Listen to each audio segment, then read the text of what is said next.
சிவாய நம. திருச்சிற்றம்பலம். ஸ்ரீ ஏலார் குழலி உடனுறை எட்டீஸ்வரர் திருக்கோவிலின் ராஜகோபுரம் பணி நடைபெற்று கொண்டிருக்கிறது. இத்திருப்பணியில் கலந்து கொண்டு இறைவன் திருவருளை பெறுமாறு பணிவுடன் கேட்டுக்கொள்கிறோம். இன்றைய திருமுறை 8ஆம் திருமுறை.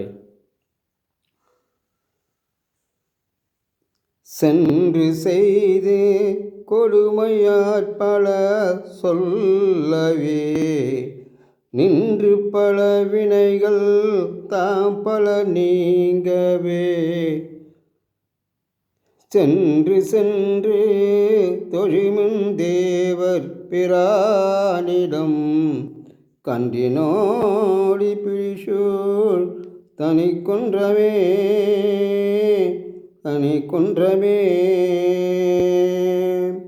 ஈசமே, உலகில் தேவர்களின் தலைவர்களாகிய சிவபெருமான் இடம் பெண் யானைகள் தன் கன்றனோடு சூழ்ந்து திரிகின்ற திருக்கொழிகுன்றம் பல உயிர் மார்க்கம்